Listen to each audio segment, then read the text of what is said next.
Hi hello ಎಲ್ಲರಿಗೂ ನಮ್ಮ YouTube ಚಾನಲ್ಗೆ ಸ್ವಾಗತಿಸುತ್ತಾ ಇಂದು ಈ ವಿಡಿಯೋದಲ್ಲಿ ನೀವು ನೋಡುತ್ತಿರುವುದು ಶ್ರೀ ಮರುಳು ಸಿದ್ದೇಶ್ವರ ಮತ್ತು ಶ್ರೀ ಮಹಾಲಕ್ಷ್ಮಿ ದೇವಸ್ಥಾನವಾಗಿದೆ.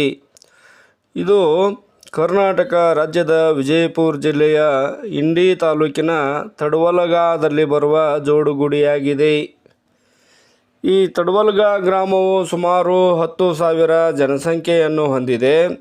ಇಲ್ಲಿ ಎಲ್ಲ ಸಮುದಾಯದ ಜನರು ಅತ್ಯಂತ ಸೌಹಾರ್ದತೆಯಿಂದ ಜೀವನವನ್ನು ಸಾಗಿಸುತ್ತಿದ್ದಾರೆ. ಇಲ್ಲಿ ಮುಖ್ಯ ಕಾಯಕ ಏನಪ್ಪ ಅಂತಂದರೆ ವ್ಯವಸಾಯವನ್ನು ಇಲ್ಲಿ ಹೆಚ್ಚಾಗಿ ಜನರು ಮಾಡುತ್ತಿರುತ್ತಾರೆ. ಹೆಚ್ಚಾಗಿ ಇಲ್ಲಿ ನಿಂಬೆಹಣ್ಣನ್ನು ಹೆಚ್ಚು ಬೆಳೆಯುತ್ತಾರೆ. ನಿಂಬೆಹಣ್ಣು ಬೆಳೆಯುವುದಕ್ಕೆ ಈ ಊರು ಹೆಸರುವಾಸಿಯಾಗಿದೆ. ಇಲ್ಲಿಯ ನಿಂಬೆಹಣ್ಣನ್ನು ಅಂತಾರಾಷ್ಟ್ರಕ್ಕೆ ಕಳುಹಿಸುತ್ತಿರುವುದು ಎಂದು ಹೆಮ್ಮೆ ಪಡತಕ್ಕಂಥ ಒಂದು ವಿಷಯವಾಗಿದೆ. ಈ ಗ್ರಾಮದಲ್ಲಿ ಇರ್ತಕ್ಕಂಥ ಪ್ರಾಚೀನ ದೇವಾಲಯಗಳು ಅಂತಂದರೆ ಹನುಮಂತನ ದೇವಾಲಯ, ಹಿರೇಮಠದ ಮಲ್ಲಿಕಾರ್ಜುನ ದೇವಾಲಯ ಮತ್ತು ಈಗ ನೀವು ನೋಡುತ್ತಿರ್ತಕ್ಕಂಥ ಸುಮಾರು 16ನೇ ಶತಮಾನದಲ್ಲಿ ಶ್ರೀ ಮರುಳು ಸಿದ್ದೇಶ್ವರ ದೇವಸ್ಥಾನ ಹಾಗೂ ಲಕ್ಷ್ಮೀ ದೇವಾಲಯಗಳು ಇಲ್ಲಿ ಪ್ರಮುಖ ವಿಶೇಷವಾಗಿರ್ತಕ್ಕಂಥ ದೇವಾಲಯಗಳಾಗಿವೆ. ಈ ಮರುಳು ಸಿದ್ದನ ಹೆಸರಿನಲ್ಲಿ ಜೋಡು ಗುಡಿ, ಕಡೆಗುಡಿ, ನಡುಗುಡಿ, ಕಟ್ಟೆಯವರ ವಸ್ತಿಯಲ್ಲಿರುವ ಮರುಳು ಸಿದ್ದನ ಪಾದಗಟ್ಟಿ ಹಾಗೂ ಮರುಳು ಸಿದ್ದನ ಹೆಸರಿನಲ್ಲಿ ಬಿಟ್ಟಿರುವ ಕಪಲಿಗಳು ಐಕ್ಯವಾದ ಸ್ಥಳಗಳಲ್ಲಿ ಗುಂಡು ತಾಂಡಾದ ಬಸವೇಶ್ವರ ದೇವಾಲಯ, ಗಣೇಶ ವಸ್ತಿಯಲ್ಲಿರುವ ಗೂಳಿ ಗುಡಿ, ಇನ್ನೂ ಹಲವಾರು ದೇವಾಲಯಗಳಾಗಿವೆ. ಆ ಗ್ರಾಮದ ಜನರಿಗೆ ಈ ನೀವು ವಿಡಿಯೋದಲ್ಲಿ ನೋಡ್ತಕ್ಕಂಥ ಮರುಳು ಸಿದ್ದೇಶ್ವರನೇ ಆರಾಧ್ಯ ದೈವನಾಗಿರುತ್ತಾನೆ. ಈ ಮರುಳು ಸಿದ್ದೇಶ್ವರನ ಮೇಲೆ ಜನರು ಅಪಾರವಾಗಿರ್ತಕ್ಕಂಥ ಭಯಭಕ್ತಿಯನ್ನು, ನಂಬಿಕೆಯನ್ನು ಅಲ್ಲಿನ ಜನರು ಇಟ್ಟಿದ್ದಾರೆ. ಮರುಳು ಸಿದ್ದನ ಕುರಿತು ಪುರಾಣ ಕಾವ್ಯವೂ ಕೂಡ ಇದೆ. ಇಲ್ಲಿಯ ಜನರು ಯಾವುದೇ ಒಂದು ಶುಭ ಕಾರ್ಯವನ್ನು ಮಾಡಬೇಕಾದರೆ, ಯಾವುದೇ ಒಂದು ಕೆಲಸ ಕಾರ್ಯವನ್ನು ಮಾಡುವುದಾದರೆ ಮರುಳು ಸಿದ್ದನ ಗದ್ದುಗೆಗೆ ಪೂಜೆ ಕಟ್ಟಿಸುತ್ತಾರೆ. ಪ್ರತಿ ಯುಗಾದಿ ಹಬ್ಬದ ಮರುದಿವಸ ಭಕ್ತಿ ವೃಂದವೆಲ್ಲ ಸೇರಿ ಆ ವರ್ಷದ ಮಳೆ ಬೆಳೆಗಳ ಫಲಗಳನ್ನು ತಿಳಿದುಕೊಳ್ಳಲು ಎಲೆ ಪೂಜೆ ಕಟ್ಟಿಸಿ ಗದ್ದಿಗೆ ಮೇಲೆ ಅಡಿಕೆಗಳನ್ನಿಟ್ಟು ಫಲಿತಾಂಶ ತಿಳಿದುಕೊಳ್ಳುತ್ತಾರೆ. ಈ ನಿಜ ಫಲಿತಾಂಶವನ್ನು ತಿಳಿದುಕೊಳ್ಳಲು ನೆರೆಯ ಗ್ರಾಮಗಳಿಂದ ರೈತರು ಅಲ್ಲಿಗೆ ಬರುತ್ತಾರೆ.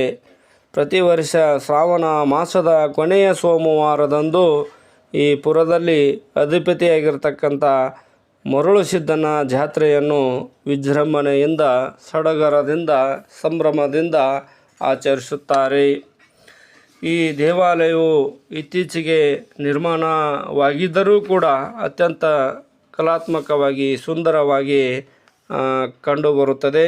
ರಸ್ತೆಯ ಮಾರ್ಗ ಮಧ್ಯದಲ್ಲಿಯೇ ಈ ದೇವಾಲಯ ಇರುವುದರಿಂದ ಬರುವ ಹೋಗುವ ಭಕ್ತಾದಿಗಳನ್ನು ಈ ದೇವಾಲಯ ಕೈಬೀಸಿ ಕರೆಯುತ್ತದೆ. ಅನೇಕ ನೂರಾರು ಜನರು ಭಕ್ತರು ಇಲ್ಲಿ ಬಂದು ತಮ್ಮ ಆಶೀರ್ವಾದವನ್ನು ಪಡೆದುಕೊಂಡು ಹೋಗುತ್ತಿರುತ್ತಾರೆ. ಈ ದೇವಾಲಯವು ತನ್ನದೇ ಆಗಿರ್ತಕ್ಕಂಥ ಒಂದು ವಿಶೇಷತೆಯನ್ನು ಇದು ಪಡೆದುಕೊಂಡಿದೆ. ಡಾಕ್ಟರ್ ಎಂ ಕಲಬುರ್ಗಿಯವರು ವಿಜಯಪುರ ಜಿಲ್ಲೆಯ ಶಾಸನ ಸೂಚಿ ಎಂಬ ಕೃತಿಯಲ್ಲಿ ಈ ಗ್ರಾಮಕ್ಕೆ ಸಂಬಂಧಿಸಿದ ಒಟ್ಟು 4 ಶಾಸನಗಳನ್ನು ಗುರುತಿಸಿರುತ್ತಾರೆ. ಈ ತಡವಲಗ ಗ್ರಾಮದ ಹನುಮಂತ ದೇವರ ಗುಡಿಯ ಮಧ್ಯ ಮಂಟಪದ ಪ್ರವೇಶ ದ್ವಾರದ ಕೆಳಭಾಗದಲ್ಲಿ ಹಾಗೂ ಮುಂಭಾಗದಲ್ಲಿ ಶಾಸನಗಳಿವೆ.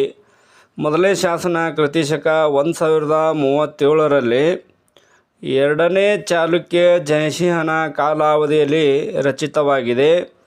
ಈ ಒಂದು ಶಾಸನದಲ್ಲಿ ಅಯ್ಯಪ್ಪಯ್ಯ ಮತ್ತು ನಿಂಬದೇವ ಭಟ್ಟರ ಉಲ್ಲೇಖವಿದೆ. ಜೊತೆಗೆ ರೇವಣಭಟ್ಟ ಹಾಗೂ ದಾನದ ಉಲ್ಲೇಖವಿದೆ. 12ನೇ ಶತಮಾನದಲ್ಲಿ ರಚಿತವಾದ ಇನ್ನೊಂದು ಶಾಸನ ದಶವರ್ಮ ದೇವನಿಂದ ಭೂಮಿದಾನ ಹಾಗೂ ಹಣದಾನ ಅಲ್ಲದೆ ಕೈಲಾಸ ನೃಪ ಹಾಗೂ ಆತನ ಮಗ ಧನ ಸಂಗ್ರಹದ ಉಲ್ಲೇಖವಿದೆ. ಇನ್ನೊಂದು ಕೃತಿ ಶಕ 1593ರಲ್ಲಿ ಹಿರೇಮಠದ ಆವರಣದಲ್ಲಿ ದೊರೆತಿರುವ ಶಾಸನ ಇಂಡಿಯಲ್ಲಿ 50 ಮತ್ತರ ಭೂಮಿ ದಾನ ಮಾಡಿದುದನ್ನು ತಿಳಿಸುತ್ತದೆ.